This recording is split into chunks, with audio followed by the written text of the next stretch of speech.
everywhere. Freaks and Harrys, dykes and fairies, tell me where it's empty.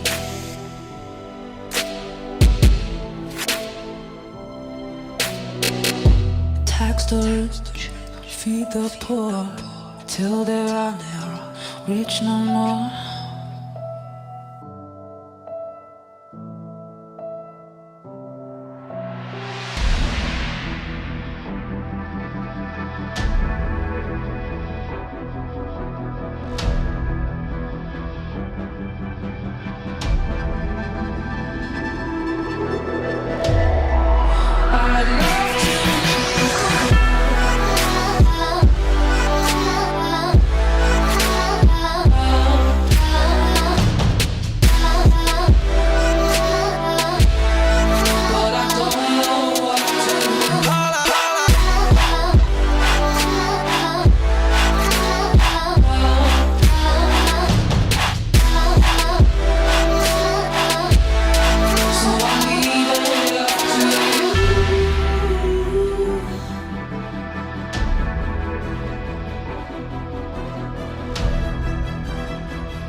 What's up, guys? That little video I just took was a kind of a back drive. If you're going up from Georgia up into Tennessee, I believe it's Georgia 71, maybe Georgia 74, turns into Tennessee 60. It shaves about 70, not 75 miles. That would be exact. That'd be ridiculous. No, it shaves about 15 miles off the drive. I recommend it when you're nighttime driving. Daytime, not so much, because you got a lot more traffic and you got more red lights. Not very much fun, so it really doesn't save as much time that way. But anyway, on to the topic of the video. A little bit of an update. I just took my national home exam. What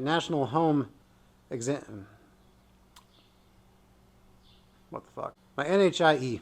We'll just say that. National Home Inspector Exam. Why was that so hard to say? Took that on Monday. Today's Friday. Took that on Monday, and you know, I've been studying for a long time for this NHIE. I'll tell you what, I was nervous. Very, very nervous coming into it. If you talk to anybody that's ever even thought about taking this exam, it's pretty brutal. It's not an easy exam to pass. In fact, the majority of the people that I've talked to or read about on inspector forums, things like that, they took multiple times to pass. They took 2, 3, sometimes 4 tries. And every time you have to take the test, it's $225 and you have to wait a month. So, you know, they mean business. It's serious. So anybody that ever tries to say that home inspectors don't exactly have very much training, it's a, you know, cereal box kind of a reward type deal, you know, it's, you know, or a trophy, whatever you want to call it. It's nothing. Takes no skill. It takes a lot. It takes a lot of knowledge, and it takes a lot of experience and know-how. And a lot of it you don't really acquire until you're actually on the job and you do it on a routine basis. So I've got a lot to learn yet, obviously. However, I'm very proud to say that on my very first attempt at the NHIE, I passed. And like I said, that's not something that a whole lot of people can say. So I'm pretty happy about that. Now, did I pass with flying colors? No, I did not. But I did pass. They really throw some crazy questions out there at you. One of the questions was something about like safety measure or safety devices on a garage door. And I forget exactly I forget exactly what even the question was, but there were two possible answers that out of the four answers they gave that I knew one of those could be right. But the one that I was leaning towards, and they don't tell you at the end of the test what ones you got wrong. So I really don't even know what I got wrong or right, which I think is, I wish they would tell you. That way you can learn from what you didn't get right. However, one of the questions was something about the safety mechanisms on a garage door and how you test them. Well, every garage door has a reverse feature where it's like a reverse pressure feature where you apply pressure on the bottom of the garage door. It comes down.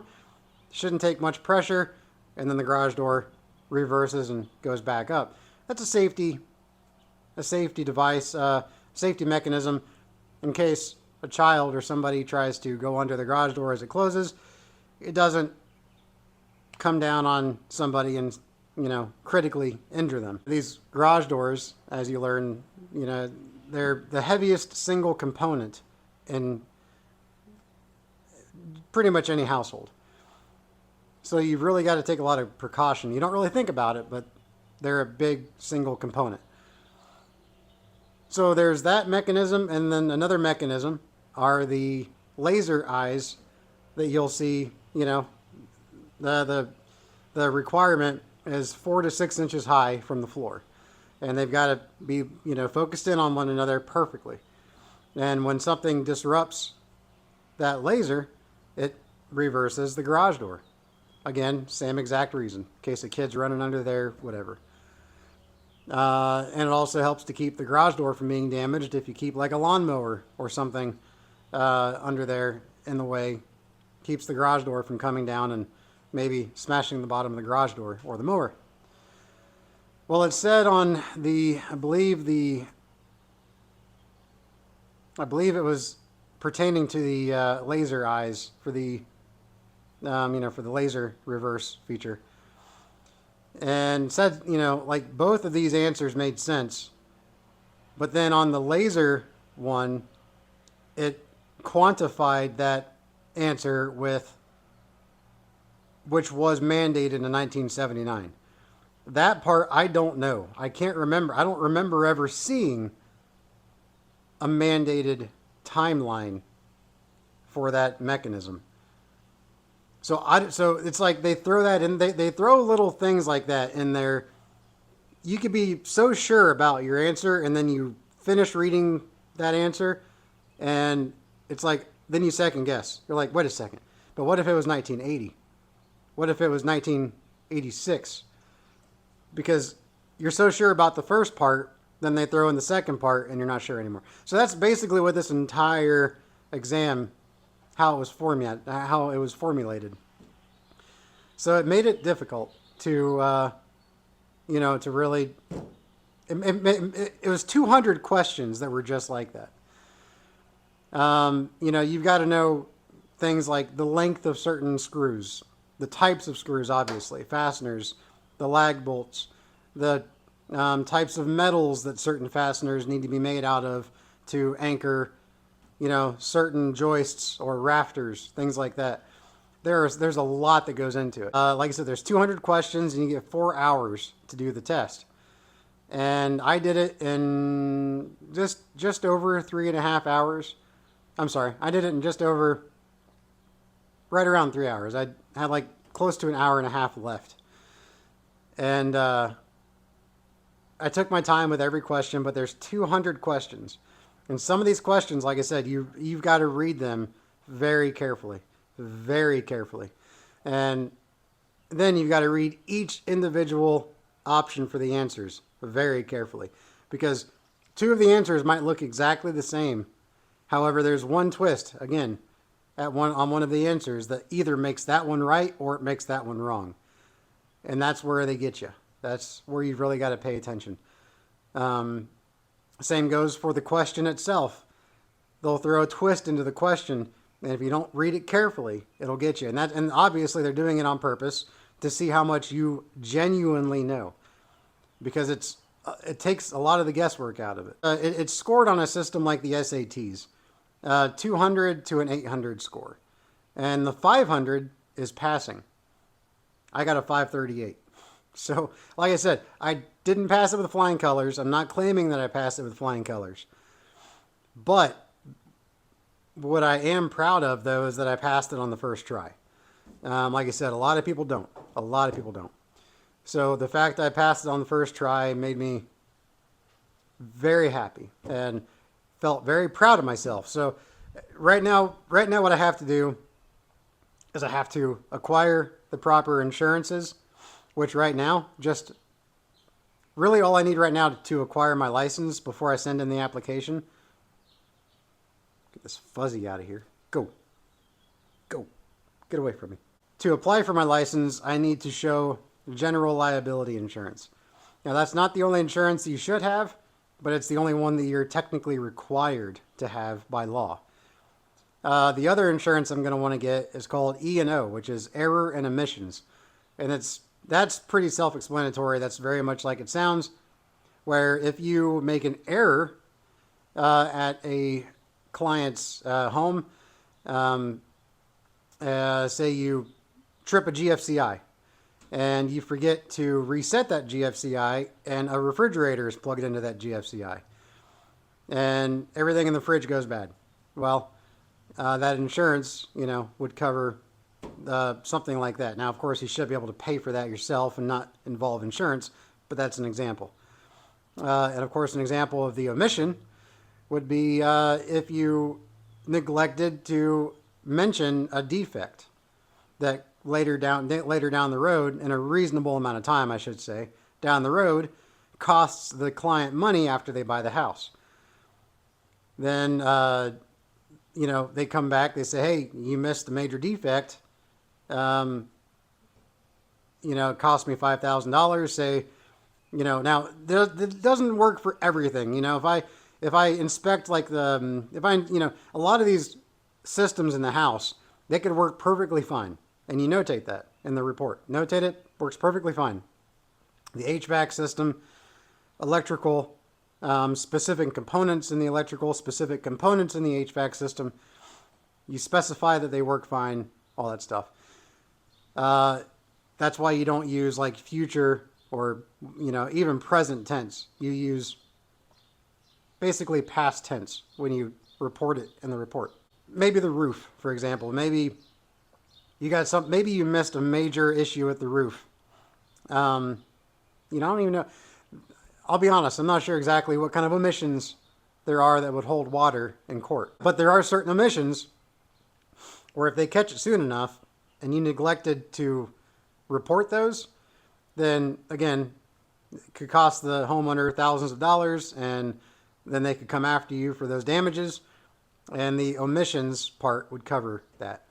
But again, you cannot expect, when you do one of these reports, you can't expect to catch everything, especially something like a roof leak. Now what you can do, roof leaks will leave visible signs that maybe at some point it did leak, and you notate that. But if you don't actually witness an active leak, you can't say it's leaking. You can say there's something that resembled a leak at some point, and you should have maybe further evaluation by a qualified roofer, something along those lines. As far as everything else goes, things can fail at any point in time. So if I'm testing the HVAC system, works perfectly fine, and then the next day a component fails, that can happen. That doesn't mean it's the inspector's fault. So, there's very fine lines with all this stuff, and you've really got to know how to tote those lines. But again, that's what the error and omissions is for. So I've just got to get that, and and then I send all that stuff in to the state to get my license. So once I do that, I'd like to find an inspector that I can maybe shadow and learn some things. Take this off for a second.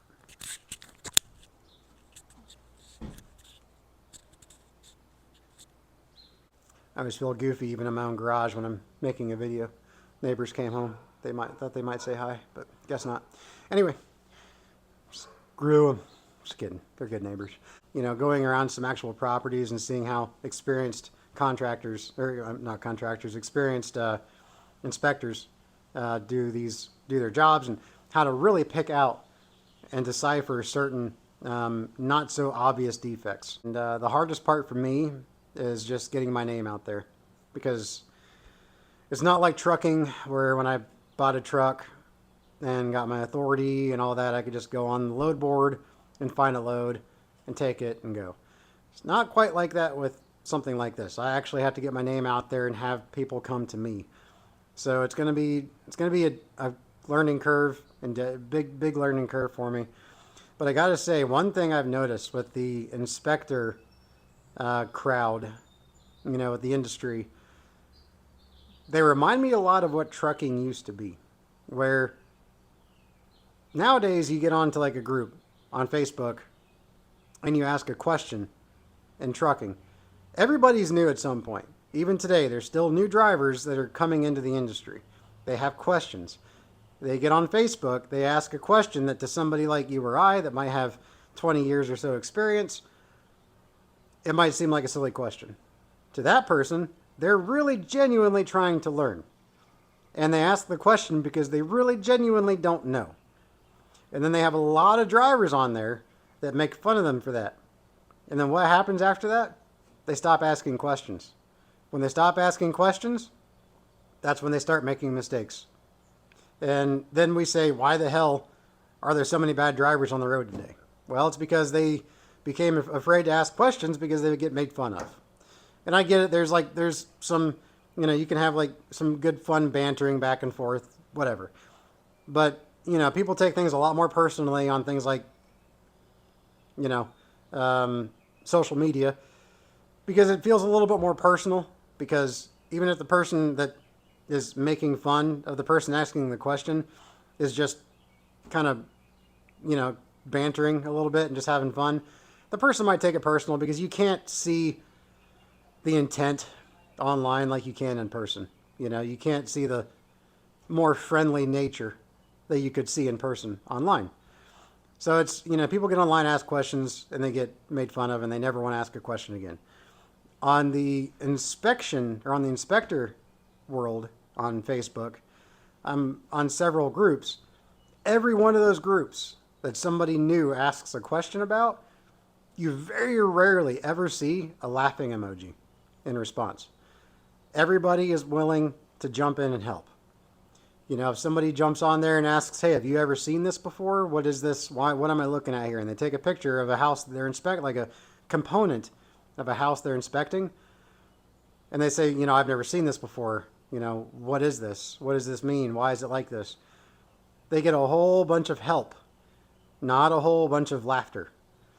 And shows that there's a lot more camaraderie in this industry than there is in trucking anymore.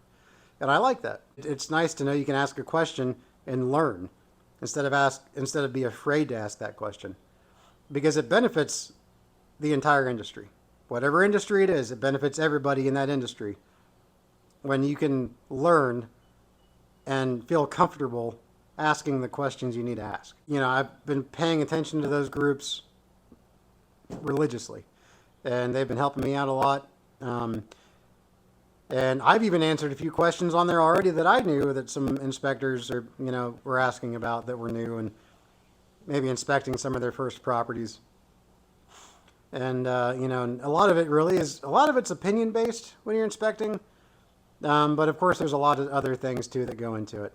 But yeah, so again, I'm looking forward to getting out there.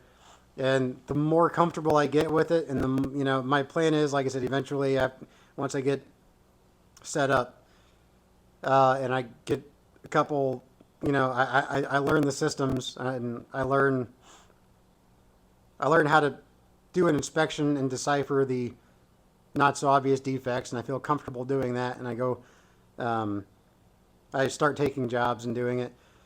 You know, I'm gonna keep working where I'm at now. So I can bring in a steady income for now. But the more jobs the more jobs that I start to get, and the more confident that I become with finding work and having, or more like having it find me, because of how I've marketed myself, and the more steady it becomes. I guess that's a better way to say it in this context. The more steady it becomes, then I'm going to eventually be done completely with trucking, and I'll miss it entirely. I'm sure I will never be able to get rid of the desire to be on the road from time to time, but there's going to be way more important things at play, and I'm really looking forward to it. Yeah, I just want to, like I said, start to eventually wean myself out of trucking, and I'm going to be one of the like the inspector that will work on weekends. I've got days throughout the week that I can work on, in the afternoons, and so I'll be able to book inspections throughout the week a couple times, and then on the weekends. And the more I do that, and the more word of mouth goes around, and assuming I do a good job, the more people will come to me. And just like any marketable business. So that's what's going on. That's where I'm at right now. Like I said, I'm still trucking, obviously, but I'm working my way out. This is something I've wanted to do for a long time, so that I can have the affordability to spend more time with my family. Even though I am home a lot now as as far as trucking goes, but it's still not the same kind of quality time that I'd like to have, and this will afford me that. And who knows? Maybe if I get comfortable enough in a couple of years, maybe I'll become like a multi-inspector firm where I bring on other contractors, and it's things like that. Or it's a lot easier to doing that than it is as a trucking company owner. There's so many more hoops you got to jump through as a trucking company owner than there is with what I want to do now. But yet the possibilities are endless with this industry. I'm not capped in any way. The only thing that I'm capped on is my own abilities. I don't have a clock. There's no clock to tell me when I need to be done. There's nothing telling me how many I can do. Now, there's common sense. You don't want to book 4 of them in a day. But if you think you can do 4 of them in a day, hey, there's no law saying you can't. So there's a lot more capability in this than trucking. And of course, as a business, the overhead is exponentially more in trucking than it would ever be as an inspector. It's basically hardly any overhead. So, there's a lot less headache. There will be headache, but there's a lot less. So anyways, guys, that's just an update. Wanted to give to y'all. I haven't been on here for a little while. I know the last video was just about that issue with the van. Haven't had any more issues since. So I actually fixed that. I know I posted the video like a week or 2 weeks ago, but I actually fixed it. That video actually took place like 2 months ago or more. And the van's been pretty good since then. Knock on wood. Or knock on a blue hood on a Chevy Trailblazer. So yeah. But also too, did something, I haven't done for a long time. I indulged a little bit. When all this went down, when I had to get out of being an owner-operator, I had to get rid of our motorhome, which that meant a lot to me. There were a lot of memories made in that motorhome with the family, and it really hurt to have to get rid of that. A couple weeks ago, I went out and I bought I bought a a pop-up camper. And, you know, we haven't used it yet, but we will be in about a week. Well, Father's Day weekend. We're going to go camping with it. And then over the 4th of July, and then another time in July. And so I'm looking forward to getting some use out of that and making more memories in that. Is it as glamorous as our 32-foot long motorhome was? No. It doesn't even have a permanent toilet. However, it's paid for. And that's, you know, that's worth its weight in gold as far as that goes. And it's, you know, for a pop-up, I'm telling you what, we had a pop-up before our motorhome, so I'm not new to the pop-up game. And this pop-up is way nicer than the one that we had, and way more space. It's actually got a, you know, aside from the ends, from the bunks that slide out, it's also got a slide-out dinette. So there's a lot more floor space in this one. And it's got a rooftop air conditioner, which our first pop-up did not have a rooftop air conditioner. This one has the rooftop AC on it. And, well, hell, I'll just show it to you. We've had some issues with it here at home because apparently certain neighbors can't keep their damn trap shut, and they want to wake up in the, you know, in the morning, drink their cup of coffee, and think about ways they can complain about people that have absolutely no bearing over their life whatsoever. So they find something to complain about, and then people like me shove it back in their face and say, "Ha, go kick rocks." So let me go show you this camper. Yep, see, this patio makes a great pad for the camper, but don't mind the mess in here. My kids have been using it as a clubhouse. Oh, hey, there's the little portable toilet. All right. And yeah, it's a big mess. This is, like I said, it's been set up like this since we bought it, and then we put bedding in here. King size beds on each end, and yeah, it's an older camper. It's 2020. I'm sorry, 19. Wow. Okay, it's a 2000. There we go. It's a 2000 camper. So it's 26 years old. So you do have some. We got some little things we got to patch up, you know. But for the most part, the canvas is in phenomenal condition.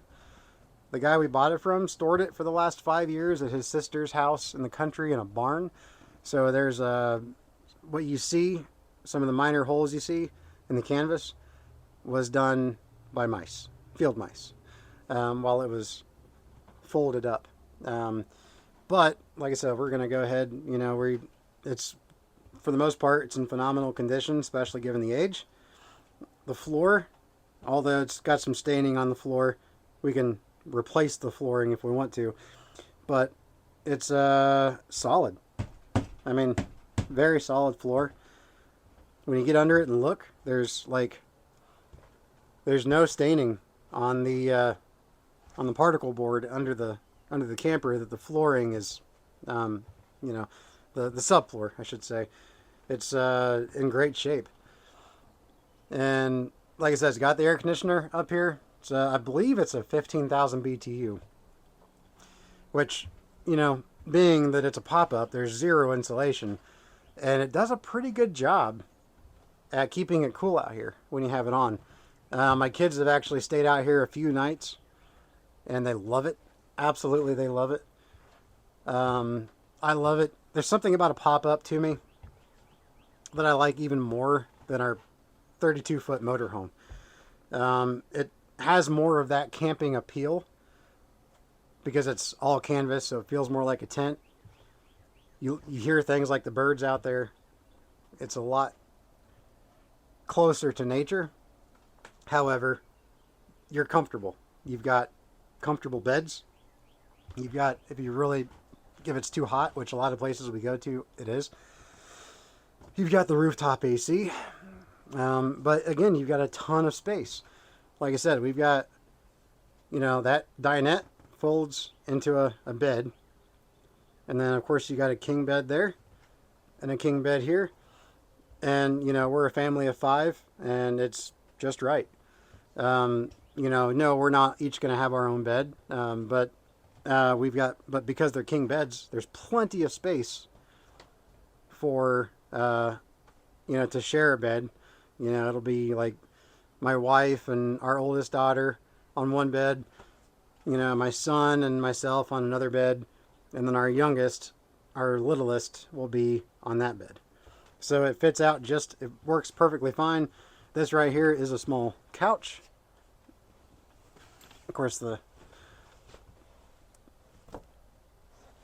blankets are there, so it's kind of hard to get on there, but yep. Small little couch right there. It's not set up completely perfectly, but it's got, you know, got a little seating space other than the dinette table. And like I said, it's got the refrigerator. Well, I didn't say that, but it's got a refrigerator right there. And it's, you know, the AC in our house has been out for the last couple of weeks too.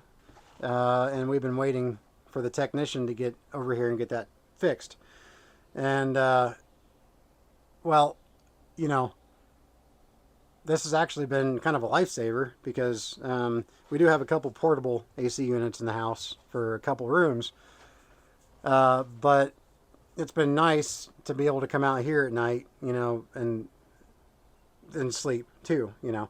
So, because it's just been so hot in the house. So this definitely has been a lifesaver.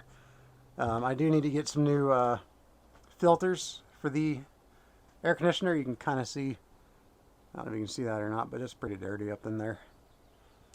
So I got to get those filters. The guy that we bought this from was a super cool dude. He gave me like everything he had for this. It was, you know, really good. In my opinion, it was a pretty good deal.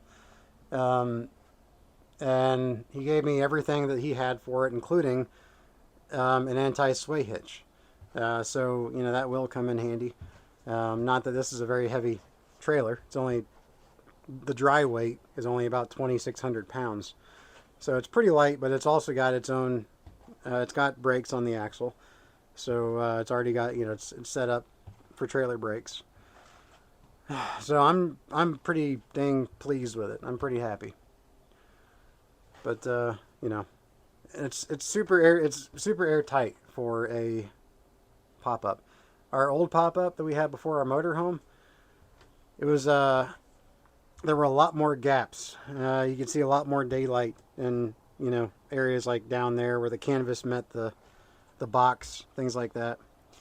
But in here, it's just a lot more airtight. It feels a lot more like you know, like a closed off camper, which makes you kind of false security, but it gives you a little bit more security when you're sleeping in it at night.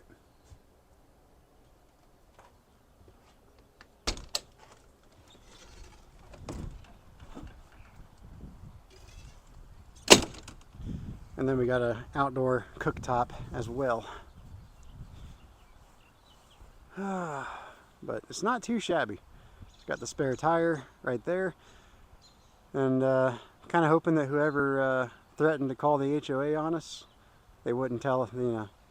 We weren't able to get a name about it, but really hope they see me out here videotaping. That would be hilarious. Anyways, guys, with all of that said, I appreciate you all watching this video and this update. Wish me luck in the future that I'm trying to dive into. And you know, I'm not sure if I want to. See, here's kind of my dilemma: is do I start a whole new YouTube channel for that kind of thing, including what I've been doing with the cars? I know the cars haven't been a very big hit.